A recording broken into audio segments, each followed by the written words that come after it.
It was just after 9 in the evening on May 9, 2019, when Anjana Lama's father arrived at the Lalitpur home where his daughter had been living with her new husband's family.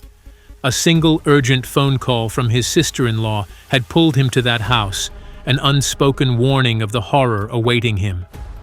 When he stepped into Anjana's bedroom, the weak glow of the overhead bulb revealed a scene of brutal violence. Dark stains covered the mattress and carpet, and splatters marred the walls in brutal patterns. The air reeked faintly of iron. He stood frozen, every heartbeat echoing in his ears, confronted by the unthinkable, his daughter on the ground, lifeless. This was no burglary, no sign of forced locks or ransacked cupboards. It was a calculated personal attack, and chillingly, the perpetrator did not flee.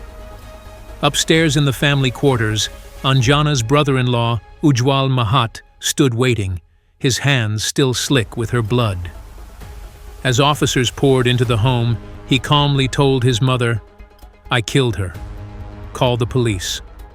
In that moment, the reality crystallized.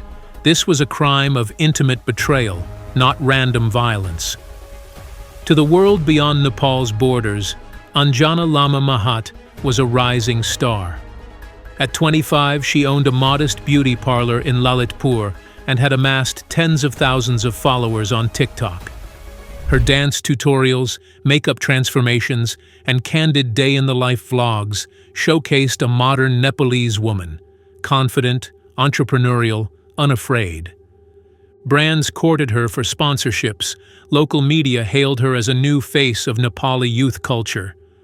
But to those who loved her most, she was simply Anju, the eldest daughter of a Tamang family in Hetauda. In her childhood home, she had been a tireless helper, serving guests with chai, tutoring her siblings at night, and choreographing impromptu performances. Her laughter, often compared to the tinkling of temple bells, was said to brighten even the dullest days. From a young age, Anju exhibited a magnetic drive. She modeled dresses for neighbors' weddings and taught dance steps to local children. Her parents, though modest, fostered her creativity.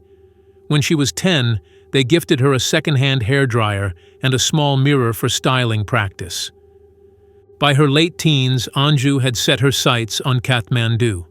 There, at Patan Multiple Campus, she enrolled in a management degree, but her real classroom was the city's fashion runways and social media platforms. It was in lecture halls and campus cafes that she met Prajwal Mahat, a soft-spoken, articulate young man from a respected Chetri family in neighboring Lalitpur. Their early conversations centered on books and dreams. When Prajwal first saw Anju's Instagram dance clips, he messaged her in admiration. She replied with a playful wink. Friendship blossomed into romance, and soon they were inseparable, despite the whispered objections that followed them. Nepal's caste system still wove unseen barriers. Anju's Tamang heritage placed her in a class considered below Chetris in traditional hierarchies. Gossip circulated in market lanes and school corridors. Will they announce their wedding? Will the family agree? Parents on both sides forbade it, citing culture and custom. Their phones, once brimming with family group chats, became silent. Yet Anju and Prajwa believed love could transcend ancient divides. In 2016, after 2 years of secret dating and countless tearful pleas, they eloped at a quiet temple just outside Lalitpur. Under the cover of dusk, they exchanged garlands and vows. Only Prajwal's older brother, Ujjwal, then a mild-mannered sound engineer, knew of their plan. He escorted them back to the family home and convinced relatives to give them shelter under the same roof. Life in a joint household was awkward at first. Anju's smiling greeting was met with curt nods. She tiptoed through family rituals, offering help at the spice rack and staying silent during teachings at the household shrine. She learned Nepali customs, serving elders first, keeping meals simple, and balanced cultural respect with her own ambitions. Slowly, her warmth chipped away at hesitation. She opened a small beauty parlor on a bustling street near Pulchok. Her decor, soft pastels, stringed fairy lights, invited passers-by. She offered bridal makeup by day, facials by evening, and freestyle haircuts to neighbors on weekends. Word spread, and loyal clients booked weeks in advance. Every morning, Anju swept the shop's threshold, lit incense at a small shrine by the door, and brewed lemon-ginger tea for early visitors. By 23, she was her own boss. By 24, she was quietly famous. When TikTok arrived in Nepal, Anju mastered it overnight. Makeup tutorials became mini-films. Her dance routines, a fusion of Bollywood steps and local folk moves, went viral. She collaborated with local designers, showcased ethnic contemporary fusion, and brought modern flair to traditional attire. Brands, from skincare lines to streetwear labels, offered sponsorship deals, and her name began to appear in Kathmandu's fashion circles. Prajwal was always by Anju's side. He was her biggest cheerleader, offering constant support with every new video she uploaded. He celebrated her wins, whether it was more followers, more views, or a new sponsorship, and made her believe even more in her dreams. Together, they began planning for their future, a life they both imagined in Canada. It wasn't just wishful thinking, they took real steps toward it. They carefully researched immigration options, especially programs for pilot work visas. They even opened a joint bank account to start saving. At night, they quizzed each other on visa rules and immigration questions, turning their goal into a shared mission. Their bond grew stronger with each plan they made, every hurdle they tackled together. But inside the same home, another story was unfolding. Jealousy doesn't always arrive with noise. Sometimes it creeps in quietly, settling in the small spaces between daily routines and shared meals. That's how it started in their home. At first, Ujwal's wife kept her thoughts to herself. She watched in silence as Anju's presence grew, her confidence, her style, her rising popularity. But slowly, the silence gave way to murmurs. She began to comment on Anju's clothes, saying they were too modern, too revealing, too influenced by the West. It wasn't just about fabric or fashion, it was about what Anju represented. She was young, ambitious, and gaining attention. And for Ujwal's wife, that attention felt like a spotlight pulling away from her, casting her into shadow. What truly stirred her was not what Anju wore, but how fast she was becoming known. Her fame on social media wasn't just impressive, it was intimidating. It made others in the house feel small, even invisible. And that's when the whispers sharpened. She started accusing Anju of looking down on them, of treating them like servants instead of family.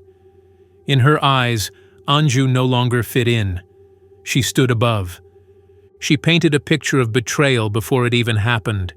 She warned that Prajwal, swept up by Anju's dreams, would one day abandon them all, that he would chase a life in a foreign land and leave their family behind. What started as quiet envy had become something heavier, resentment, fed by fear of being left behind. At first, Ujwal ignored it. He had always been the one to protect Anju and Prajwal from any tension, but over time, the words stuck. Night after night, the complaints replayed in his head. Slowly, those quiet whispers hardened into resentment. The warmth in the household began to fade. To outsiders, Ujwal remained the unassuming elder brother, dry-humored, reliable in his office job after leaving a sound engineering position. But behind closed doors, he brooded. He viewed Anju's ambition as a threat to tradition and his own role in the family. He feared that if Prajwal followed Anju abroad, the Mahat legacy would be lost to a Tamang woman whose fame outshone their caste. Where he once protected her, he now perceived an invasion of his world. It was an unthinkable Thursday afternoon, quiet, uneventful, like so many others before it. Anju had just come back from fetching water from the communal tap. a chore she did nearly every day. The tap had run dry, so she made her way back to her room, closed the door behind her, and locked it, something she often did when she wanted a moment of peace. She lay on her bed, resting, her fingers scrolling through her phone as she looked at ideas for her next video. It was a quiet, familiar moment. Nothing seemed out of place. Meanwhile, Ujjwal moved with quiet purpose. He retrieved a kukuri, a traditional curved Nepali blade. Though commonly used for household tasks, in the wrong hands and with the wrong intent, it becomes a weapon of fear. Holding it tightly, he crossed the corridor with slow, careful steps. He paused outside her door, listening. Then, without warning, he slipped inside. The first blow struck her raised arm as she instinctively tried to shield herself. The second landed on her head, sharp and violent. Anju screamed. She fought back with everything she had, kicking, pushing, struggling to survive. In the chaos, the blade slipped from Ujjwal's hand and hit the floor. For a brief moment there was hope. He stood over her, breathing heavily as she lay bleeding, still fighting to hold on. But then, something inside him hardened. He picked up the blade once more and began to strike again. Again and again, he attacked until her body no longer moved. Until she stopped breathing. Until there was no doubt she was gone. It was brutal. It was final. Once the horror was over, Ujjwal calmly washed the blood from his hands. He collected the blade and walked upstairs, where his mother was waiting. In a flat, emotionless voice, he spoke just one sentence. "I have harmed Anjana. Please call the police." Police arrived within minutes. Ujjwal did not resist arrest. He made no attempt to flee. In interrogation, he confessed in chilling detail he had planned the murder for 2 to 3 years, driven by Anju's caste, her daring confidence, her internet fame, and her plans to take Prajwal abroad. He remained unrepentant, speaking of control, honor, and family legacy as if he were carrying out duty. The post-mortem confirmed what the brutal crime scene suggested. 24 sharp force wounds, a fractured skull, sliced tendons, and a death certificate marking roughly 1:30 p.m. as the moment of her demise. The public reaction was immediate. Newspapers splashed front-page headlines, "Model's murder, jealousy or caste crime." Hashtags like #Justice for Anju trended nationwide. Feminist organizations called for protests. Social media accounts, some formerly devoted to makeup tutorials, shifted focus to demands for accountability. By 2020, the trial had captured the attention of the entire nation. News outlets covered every development, and the courtroom was filled with a heavy silence as the tragic story unfolded in front of cameras and crowds. The prosecution came prepared, laying out their case piece by piece. At the center of it all was Ujjwal's own confession, his calm, unflinching words about what he had done. There was also the kukuri, still stained with Anju's DNA, a silent witness to the violence. The motive, too, was unmistakable. It had been spelled out clearly in his own statements, his jealousy and bitterness no longer hidden. The defense tried to shift the focus. They argued that Ujjwal had been struggling with serious mental illness, untreated depression, distorted thoughts, possibly even delusions. But when asked for proof, they had none. No medical records, no official psychiatric evaluation. And when witnesses were called to testify, none could say they had ever seen Ujjwal act strangely or seem mentally unstable. He had always appeared calm, controlled, and ordinary. The judge listened carefully to both sides, reviewing each piece of evidence with care. In the end, the facts were too strong, the damage too permanent. The verdict came down with finality: life in prison, without the possibility of parole. When Prajwal took the stand, his voice shook. He struggled to find the words as he spoke about the man he had once trusted. He never said a word, never admitted anger or resentment, We lived together, and I never saw it coming." Outside the courthouse, Prajwal spoke to reporters, tears streaming. "I lost my wife. I buried my brother too." Later, he honored Anju's dream, moving to Canada alone, carrying their shared plans in his heart. Back in Kathmandu, Anju's family held candlelit vigils on each anniversary of her death, displayed her wedding photographs at public spaces, and shared her TikToks as living memories of her joy. Her childhood bedroom remains untouched. Beauty products line the shelf. An unplugged ring light stands in the corner. A half-burned incense stick lies on a dusty tray. The wall behind the bed bears a faint stain. "Sometimes," her mother says, "we leave the mark so we always remember." Anjana's story endures as a symbol of stolen potential, of the deadly consequences of caste prejudice, and of how society still punishes women who refuse to stay small. She dared to live loudly, choosing her spouse, running her own business, filling screens with laughter, and never apologizing for her ambition. In Ujwal's eyes, that was unforgivable. To this day, her name threads through blogs, university discussions, and protests across South Asia. Her life, daughter, wife, dreamer, stands in stark contrast to her violent end.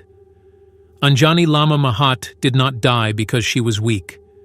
She died because she was strong, and in her strength she exposed the fractures of a world not yet ready for her light.